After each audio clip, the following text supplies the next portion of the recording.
पिता परमेश्वर, आज फिर जब हम आपका वचन खोलते हैं प्रभु, तो हम आपकी अगुवाई को मांगते हैं। पवित्र आत्मा, आप हमारे दिलों को तैयार कीजिए कि हम आपके वचन के सही मतलब को समझने वाले हो सके। और पिता, जो हम पढ़ते हैं उन बातों को अपने जीवन में अपनाने वाले हो सके। ये प्रार्थना प्रभु यीशु के नाम से मैं मांगता हूँ। आज हम देखेंगे यीशु का पानी पर चलना।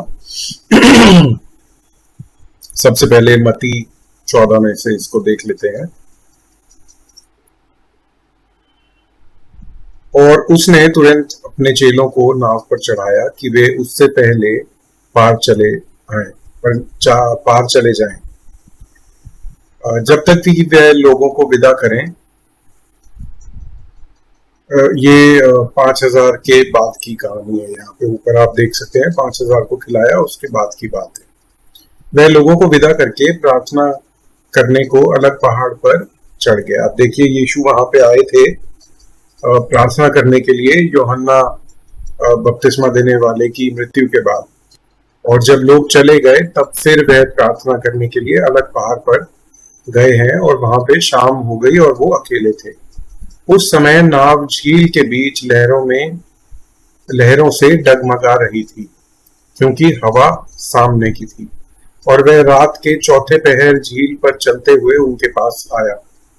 रात का चौथा पहर, इसका समय देखें क्या दिया हुआ है। फोर्थ वॉच लिखा है, फोर्थ वॉच लिखा है, इसमें भी फोर्थ वॉच लिखा है। अब मुझे एग्जैक्टली पता नहीं फोर्थ वॉच का क्या मतलब है, पर रात का समय होगा। और पॉइंट वो नहीं है, पॉइंट वो है कि परमेश्वर प्रभु यीशु झील पर चलते हुए, जो अपने चेले उनके नाव में थे, उनके पास आए। और चेले उसको झील पर चलते हुए देखकर घबरा गए और कहने लगे, वह भूत है, और डर के मारे चिल्ला उठे। यीशु ने तुरंत उनसे बातें की और कहा, धैर्य रखो, मैं हूं, डरो मत। पतरस ने उसको उत्तर दिया, हे प्रभु, यदि तू ही है तो मुझे अपने पास पानी पर चलकर आने की आज्ञा दे। उसने कहा, आ। तब पतरस नाव पर से उतरकर यीशु के पास जाने को पानी पर चलने लगा, पर हवा को देखकर डर गया, और जब डूबने लगा तो चिल्लाकर कहा, हे प्रभु, मुझे बचा। यीशु ने तुरंत हाथ बढ़ाकर उसे थाम लिया। देखिए, यहाँ पे हमारे लिए एक प्रैक्टिकल एप्लीकेशन है जिसके ऊपर ध्यान करना बहुत जरूरी है। बहुत बार जीवन में ऐसे समय आते हैं जब हमारी प्रार्थना प्रभु से सिर्फ 2 शब्दों की होती है कि हे प्रभु मुझे बचा, या हे प्रभु कुछ कर, या हे प्रभु हमारी मदद कर। और उस समय देखिए, यीशु ने तुरंत हाथ बढ़ाकर उसे थाम लिया। और एक विश्वासी होने के नाते हम विश्वास कर सकते हैं कि प्रभु हमें थामे हुए रहता है। उसका वादा भी है कि मैं तुम्हें कभी नहीं छोड़ूंगा, ना कभी त्याग दूंगा, और संसार के अंत तक मैं तुम्हारे साथ हूं। तो इस बात में कॉन्फिडेंस रखने की जरूरत है कि परमेश्वर हमारे साथ है। जब हम यीशु मसीह के विश्वास में आते हैं, तब ऐसा नहीं है कि हमारे जीवन में परेशानियां नहीं आती, हमारे जीवन में दुख नहीं आते। कुछ लोगों के तो जीवन में और ज्यादा दुख आते हैं जब वो विश्वास में आ जाते हैं। लेकिन सब दुख और परेशानियों के बीच में हमारी आशा ये रहे कि संसार को बनाने वाला प्रभु हमारे साथ है।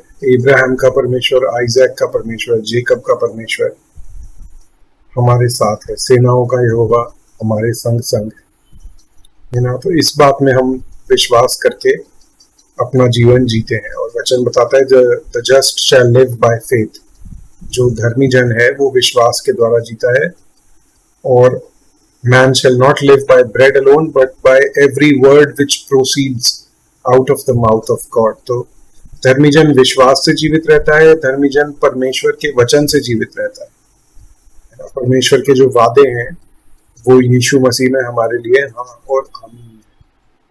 ठीक है, तो इस बात को हमें याद रखने की जरूरत है दोस्तों, जब हम अपने जीवन में दुख और परेशानियों को झेलते हैं। और उससे कहा है हे अल्प विश्वासी, तूने क्यों संदेह किया? प्रभु यीशु ने पतरस से कहा। जब वे नाव पर चढ़ गए तो हवा थम गई। इस पर जो नाव पर थे उन्होंने उसकी आराधना करके कहा, सचमुच तू परमेश्वर का पुत्र है। ये चमत्कार जब कोई होता था ना, तो उनका विश्वास एकदम हाई लेवल पे पहुंच जाता था।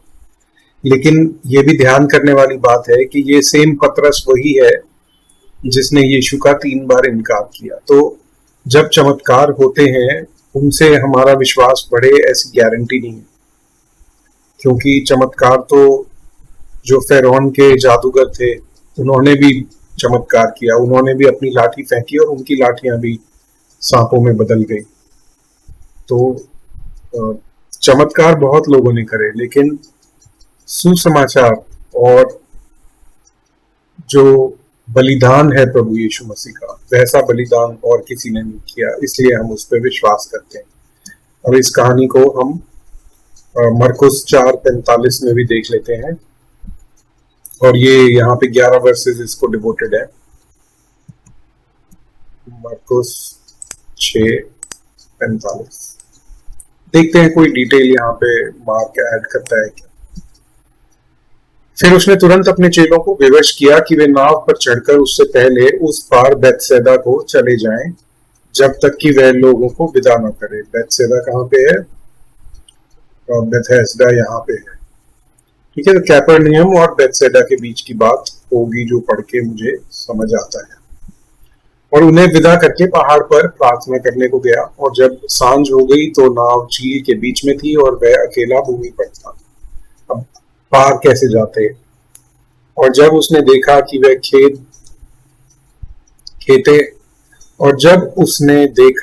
खेते खेते घबरा गए हैं, क्योंकि हवा उनके विरुद्ध थी, तो रात के 4थे पहर के निकट वह झील पर चलते हुए उनके पास आया और उनसे आगे निकल जाना चाहता था। परंतु उन्होंने उसे झील पर चलते देखकर समझा कि भूत है और चिल्ला उठे, क्योंकि सब उसे देखकर घबरा गए थे। पर उसने तुरंत उनसे बातें की और कहा, धैर्य रखो, मैं हूं, डरो मत। तब वह उनके पास नाव पर आया और हवा थम गई। वे बहुत ही आश्चर्य करने लगे, क्योंकि वे उन रोटियों के विषय में न समझे थे, परंतु उनके मन कठोर हो गए थे। थोड़ी सी डिटेल यहाँ पे फर्क है। आइए अब इसको जॉन 6:16 में से भी देख लेते हैं। यूहन्ना ज्यादातर पतरस के ऊपर कम ध्यान देता था, मतलब ऐसा कहते हैं कि वो पतरस और अपने बीच में एक जो कंपटीशन टाइप है ना वो होता था। तो यूहन्ना जो भी लिखता है तो वो जैसे जब प्रभु यीशु मसीह दोबारा जी उठते हैं तब यूहन्ना लिखता है अपने सुसमाचार में कि मैं सबसे पहले पहुंच के वहां, पीटर से पहले मैं वहां पे पहुंचा कब्र के पास। तो यहाँ पे देखते हैं पीटर का कोई जिक्र है या नहीं। फिर जब संध्या हुई तो उसके चेले झील के किनारे गए और नाव पर चढ़कर झील के पास कैपर्नियम को जाने लगे। उस समय अंधेरा हो गया और यीशु भी अभी तक उनके पास नहीं आया था, और आंधी के कारण झील में लहरें उठने लगी। तब जब वे खेते खेते 3-4 मील के लगभग निकल गए, अब ये डिटेल और उन्होंने बताई, तो उन्होंने यीशु को झील पर चलते और नाव के निकट आते देखा और डर गए, परंतु उसने कहा, मैं हूं, डरो मत। तब वे उसे नाव पर चढ़ा लेने के लिए तैयार हुए, और तुरंत वह नाव उसी स्थान पर जा पहुंची जहां वह जाते थे।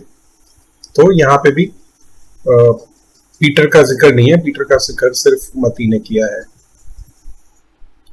फिर हम देखते हैं यूहन्ना में 6:22 से 71, काफी बड़ा पोर्शन है स्क्रिप्चर का। यहाँ पे हम देखेंगे जीवन की रोटी, डिसाइपलशिप पर प्रवचन और पतरस का उत्तर, जो कि ये होगा कि तुम कौन हो, तो पतरस का जो उत्तर है।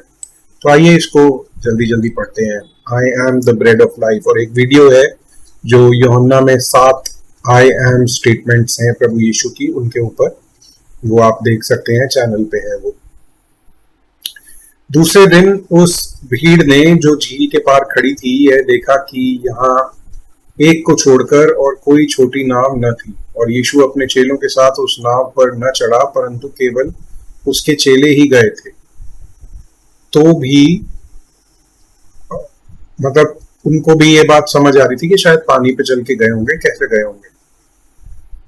तो भी और छोटी नावें टाइबेरियस से उस जगह के निकट आई जहां उन्होंने प्रभु के धन्यवाद करने के बाद रोटी खाई थी। अच्छा ठीक है, इन्होंने क्लैरिफाई कर दिया।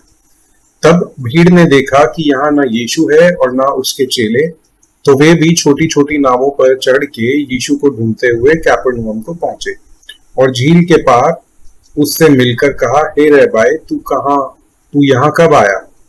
यीशु ने उन्हें उत्तर दिया, मैं तुमसे सच सच कहता हूँ कि तुम मुझे इसलिए नहीं ढूंढते हो कि तुमने अचंभित काम देखे, परंतु इसलिए कि तुम रोटियां खाकर तृप्त हुए। अब देखिए, चमत्कार तो दोनों थे, लेकिन प्रभु यीशु मसीह, शायद जो मुझे समझ आता है, मैं इसको इस तरह से इंटरप्रेट करूंगा कि प्रभु यीशु मसीह ये कहना चाहते हैं कि तुम्हें कुछ आत्मिक चीजें समझ आई हैं जिनको तुम ढूंढते हुए आए हो, ना कि चमत्कारों को ढूंढते हुए।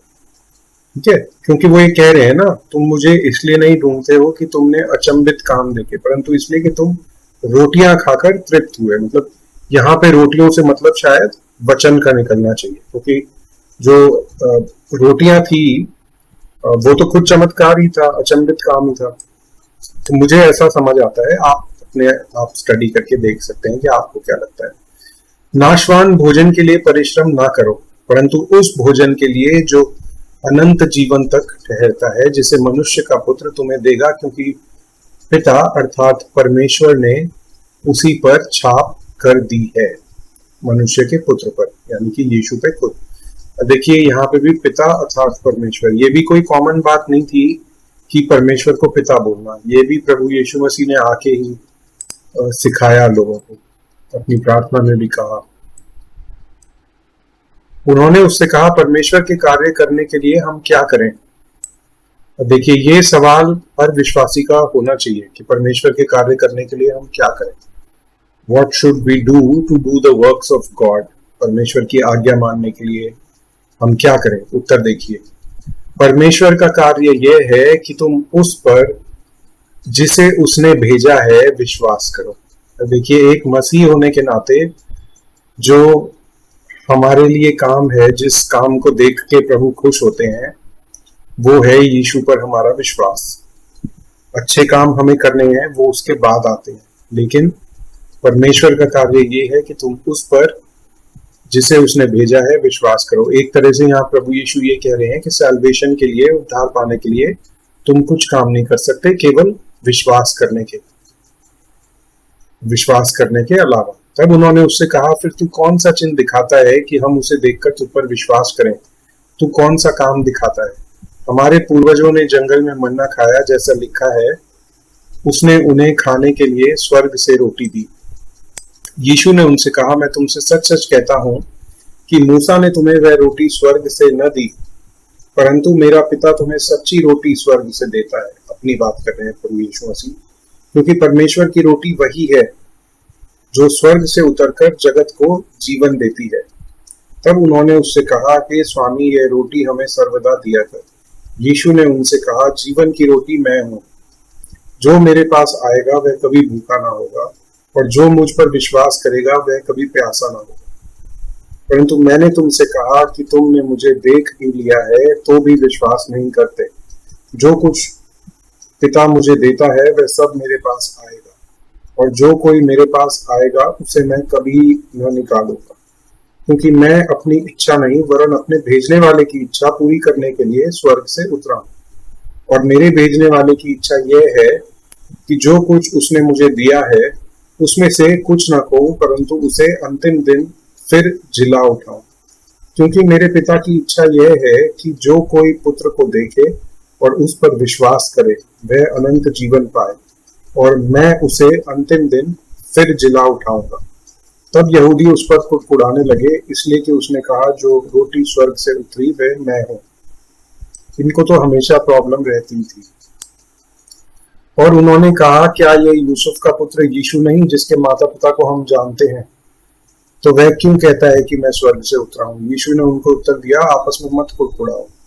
कोई मेरे पास नहीं आ सकता जब तक पिता जिसने मुझे भेजा है उसे खींच न ले, और मैं उनको अंतिम दिन फिर जिला उठाऊंगा।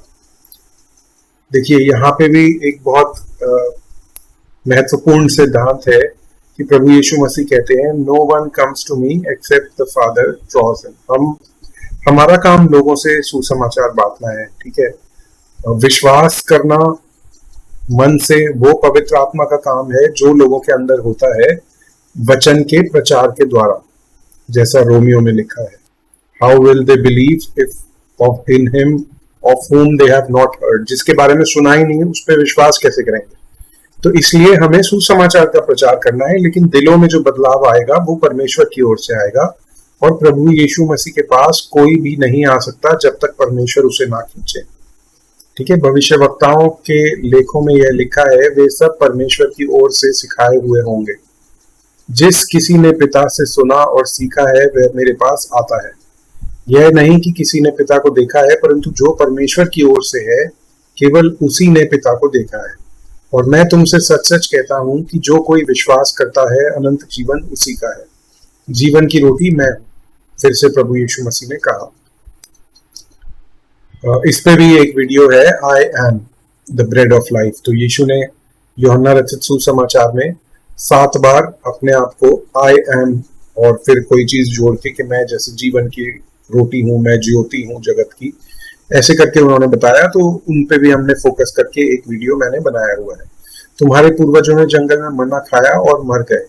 यह वह रोटी है जो स्वर्ग से उतरती है ताकि मनुष्य उसमें से खाए और ना मरे। मतलब बार बार एक तरह से अलग अलग तरीके से प्रभु यीशु मसीह उन्हें सेम बात समझाने की कोशिश कर रहे हैं। इसीलिए जब हम पढ़ते हैं हमें शायद ये रेपिटेशन लगता है, लेकिन जो भी बात 2 बार 3 बार बोली गई है वो इसलिए कि लोगों को समझ आए, और हम देखते हैं कि उन्हें फिर भी समझ नहीं आ रही। जीवन की रोटी जो स्वर्ग से उतरी मैं हूं, यदि कोई इस रोटी में से खाए तो सर्वदा जीवित रहेगा, और जो रोटी मैं जगत के जीवन के लिए दूंगा वह मेरा मांस है।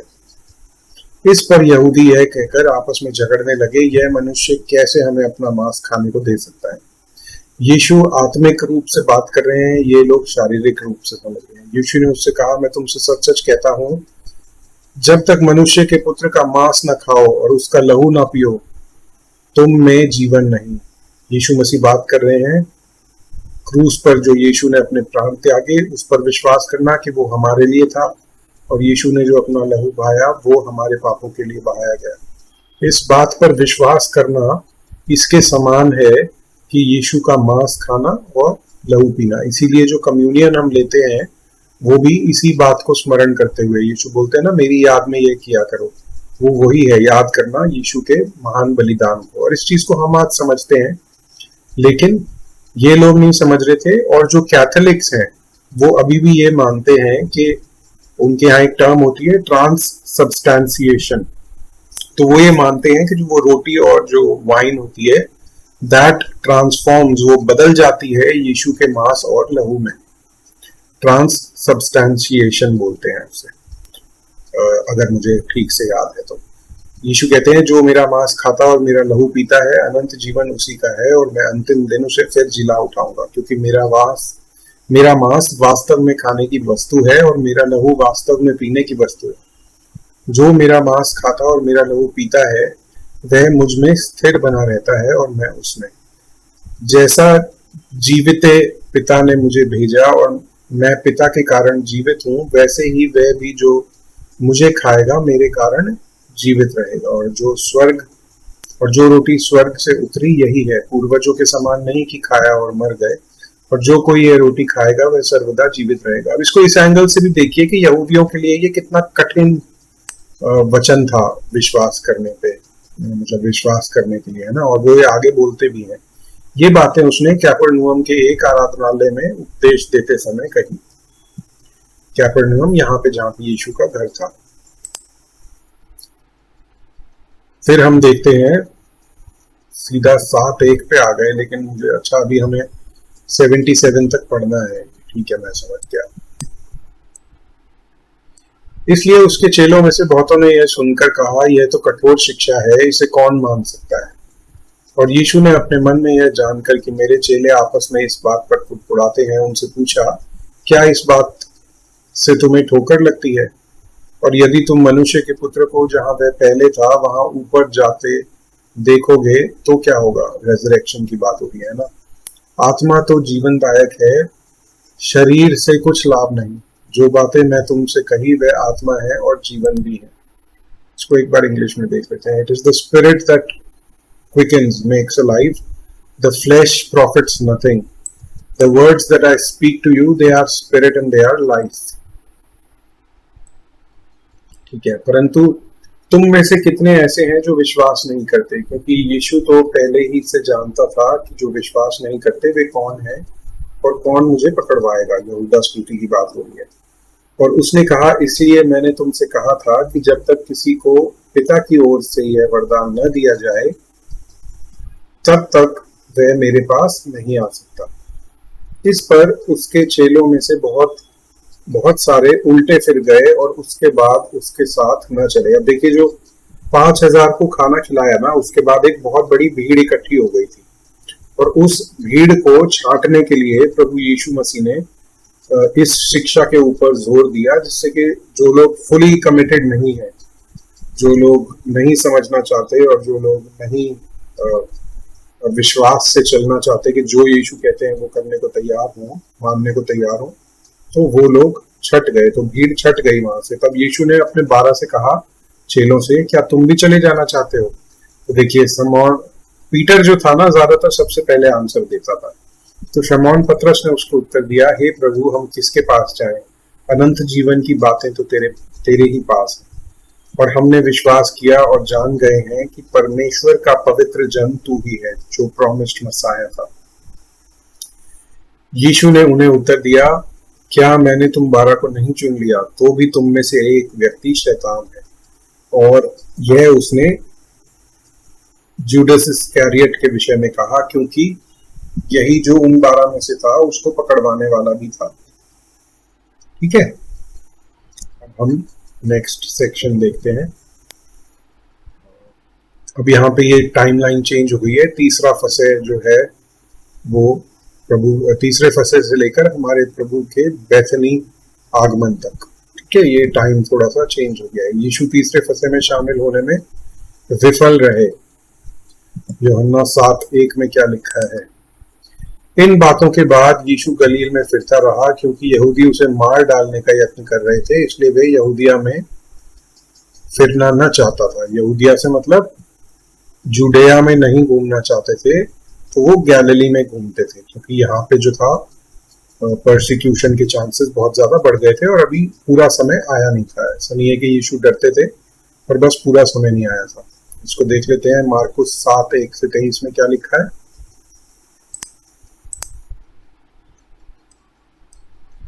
तब फरीसी और कुछ शास्त्री जो यरूशलेम से आए थे उसके पास इकट्ठे हुए और उन्होंने उसके कई चेलों को अशुद्ध अर्थात बिना हाथ धोए रोटी खाते देखा, क्योंकि फरीसी और सब यहूदी प्राचीन परंपरा का पालन करते हैं और जब तक भली भांति हाथ नहीं धो लेते तब तक खाना नहीं खाते, और बाजार से आकर जब तक स्नान नहीं कर लेते तब तक नहीं खाते।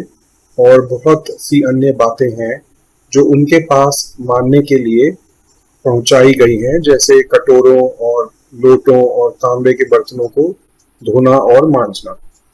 इसलिए उन फरीसियों और शास्त्रियों ने उससे पूछा, तेरे चेले क्यों पूर्वजों की परंपराओं पर नहीं चलते और बिना हाथ धोए रोटी खाते हैं? उसने उनसे कहा, यशायाह ने तुम कपटियों के विषय में बहुत ठीक भविष्यवाणी की, जैसा लिखा है, ये लोग होठों से तो मेरा आदर करते हैं पर उनका मन मुझसे दूर है, और ये व्यर्थ मेरी उपासना करते हैं, क्योंकि मनुष्यों की आज्ञाओं को धर्मोपदेश करके सिखाते हैं। देखिए, ये बहुत बड़ी समस्या है कि परमेश्वर के वचन में ऐड करना और लोगों को ये बोलना कि ये चीजें करो जो कि परमेश्वर के वचन में नहीं दी। तो यीशु वही कह रहे हैं कि तुम मनुष्यों की आज्ञाओं को धर्मोपदेश करके सिखाते हो, क्योंकि तुम परमेश्वर की आज्ञा को टालकर मनुष्यों की रीतियों को मानते हो। और उसने उनसे कहा, तुम अपनी परंपराओं को मानने के लिए परमेश्वर की आज्ञा कैसे अच्छी तरह टाल देते हो? क्योंकि मूसा ने कहा है, अपने पिता और अपने माता का आदर कर, और जो कोई माता पिता को बुरा कहे वह अवश्य मार डाला जाए, परंतु तुम कहते हो कि यदि कोई अपने माता पिता से कहे, जो कुछ तुझे मुझसे लाभ पहुंच सकता था वह कुर्बान अर्थात संकल्प हो चुका, तो तुम उसको उसके पिता या उसकी माता की कुछ सेवा करने नहीं देते। मतलब बूढ़ी उम्र में मम्मी पापा की देखभाल नहीं करना चाहते थे, तो उसके लिए इन्होंने कोई तरीका निकाल दिया जो ये यहूदी थे। इस प्रकार तुमने अपनी परंपराओं से, जिन्हें तुमने ठहराया है, परमेश्वर का वचन टाल देते हो और ऐसे ऐसे बहुत से काम करते हो।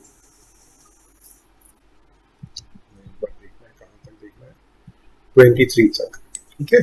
तो यहाँ पे ये बात हो रही है, यीशु कह रहे हैं माँ बाप का आदर करना है। ये कोई बात नहीं हुई कि एक एज पे आके तुम कह दो कि हम जितना कर सकते थे हमसे हो गया, अब हम आपसे छुटकारा पाते हैं। ऐसे नहीं चलता काम।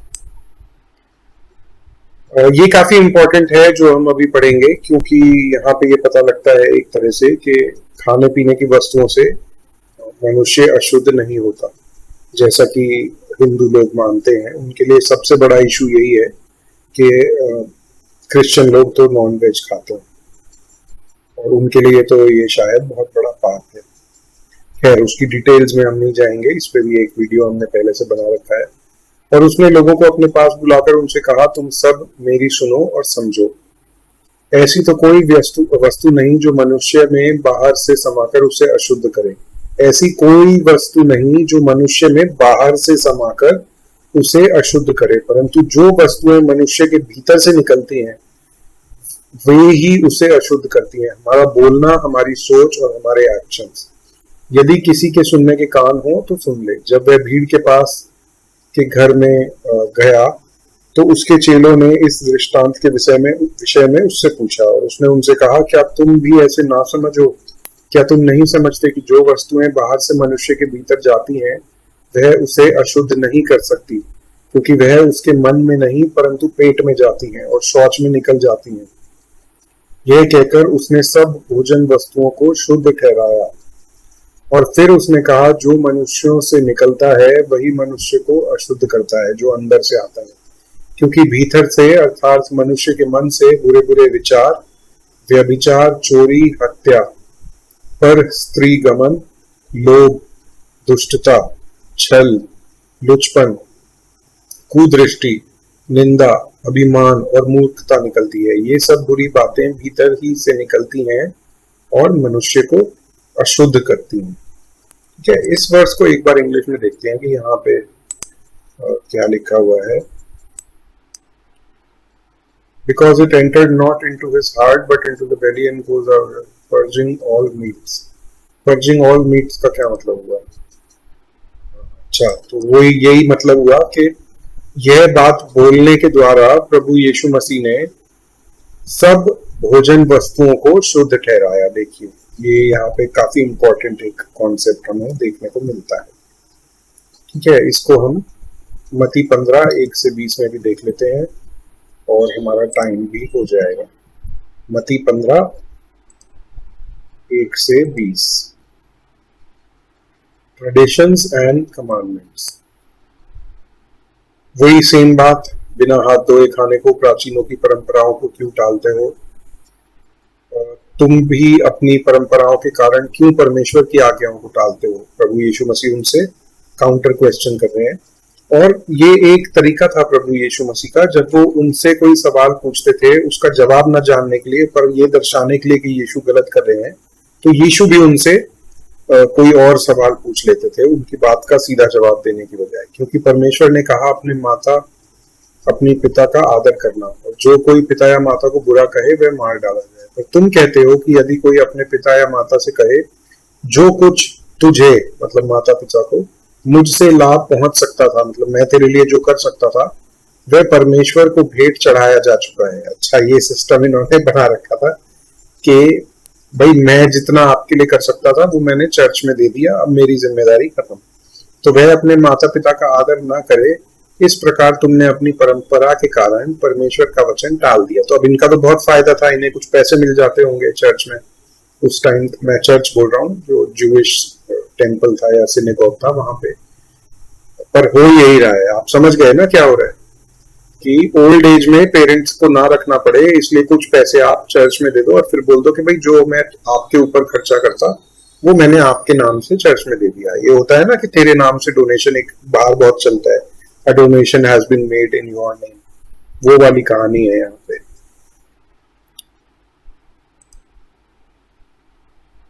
हे कपटियों, यशाया ने तुम्हारे बिल्कुल वही सेम भविष्यवाणी ठीक की है कि ये लोग होठों से तो मेरा आदत करते हैं पर उनका मन मुझसे दूर है। खुदा ना करे कि हम इन लोगों में कभी पाए जाएं जो होठों से तो हालेलुया, आमीन और प्रभु की बातें और एक दूसरे के लिए कि मैं आपके लिए प्रार्थना करूंगा ऐसे हो, लेकिन हमारे मन प्रभु से दूर है।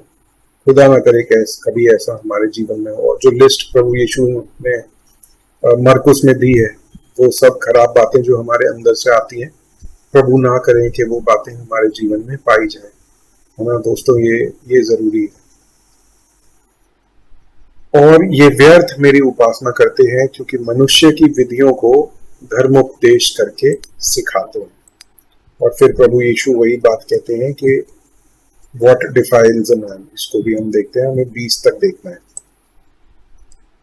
यीशु कह रहे हैं सुनो और समझो, जो मुंह में जाता है वह मनुष्य को अशुद्ध नहीं करता, पर जो मुंह से निकलता है वही मनुष्य को अशुद्ध करता है। जब चेलों ने आकर उससे कहा, क्या तू जानता है कि फरीसियों ने यह वचन सुनकर ठोकर खाई?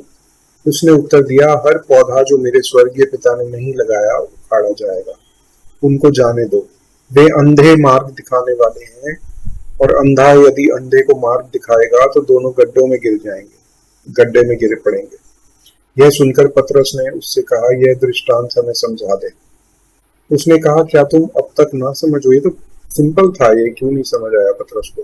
क्या तुम नहीं समझते कि जो कुछ, अच्छा वो उसकी बात कर रहा है खाने की, कि जो कुछ मुंह में जाता है वह पेट में पड़ता है और शौच से निकल जाता है, पर जो कुछ मुंह से निकलता है वह मन से निकलता है और वही मनुष्य को अशुद्ध करता है। देखिए, यहूदियों का ना पूरी किताब एक तरह से जो लेव्य व्यवस्था और व्यवस्था विवरण है, उसमें बहुत बड़ा सेक्शन, कई अध्याय, क्या खाना चाहिए, किस तरह से खाना चाहिए, जो डाइटरी लॉज होते हैं जिसको कोशर बोलते हैं, उसको समर्पित है।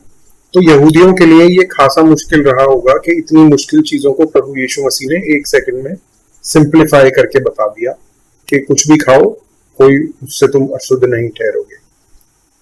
ठीक है, पर जो कुछ मुंह से निकलता है वह मन से निकलता है और वही मनुष्य को अशुद्ध करता है, क्योंकि बुरे विचार, जैसा मैं कह रहा था, ये चीजें खुदा ना करे कि हमारे अंदर पाई जाए। बुरे विचार, हत्या, पर स्त्री गमन, व्यभिचार, चोरी, झूठी गवाही, निंदा मन ही से निकलता है और निंदा मन ही से निकलता है। यही है जो मनुष्य को अशुद्ध करती है, परंतु हाथ बिना धोए भोजन करना मनुष्य को अशुद्ध नहीं करता। ठीक है, तो यहाँ पे हमने इसको यहाँ तक देख लिया।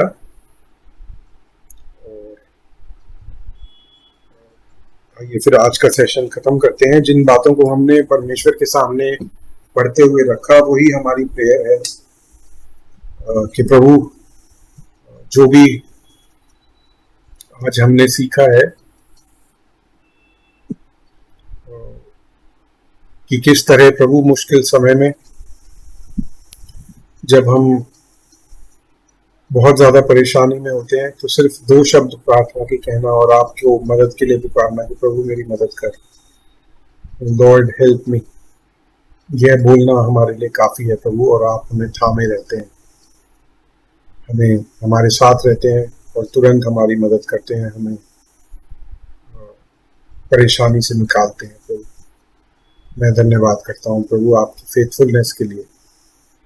पिता परमेश्वर, हम जानते हैं कि जीवन की रोटी आप हैं, और आपकी याद में प्रभु, जब हम जो लोग कलीसियाओं से जुड़े हुए हैं, जब हम कम्युनियन में पार्टिसिपेट करते हैं, तो प्रभु हम याद करते हैं कि किस तरह आपने अपनी देह हमारे लिए दे दी और अपना खून हमारे लिए बहाया, और जो नई वाचा है वो आपके खून से ढांपी हुई है। और उसी नई वाचा के अंदर प्रभु हम ये भी देखते हैं कि किस तरह जो खाने से हम अशुद्ध नहीं ठहरते, परंतु परमेश्वर जो हमारे मन से चीजें निकलती हैं उनसे हम अशुद्ध ठहरते हैं। प्रभु हम भी उस बात का अंगीकार करते हैं डिक्लेयर करते हैं प्रभु, डेक्लेरेशन देते हैं जो पतरस ने कहा कि you are the Christ the son of the living God, और प्रभु जीवन की बातें आपके पास हैं। तो प्रभु धन्यवाद करता हूँ, और इस समय के लिए भी धन्यवाद करता हूँ। सबके ऊपर आप आशीष दीजिए प्रभु। हम जानते हैं हमारे लिए सबसे बड़ी आशीष ये है कि हम आपकी निकटता में और आपके वचन में बढ़ते चले जाएं। प्रभु हमारे जीवनों से आपके नाम की स्तुति हो। ये प्रार्थना मैं प्रभु यीशु के नाम से मांगता हूँ।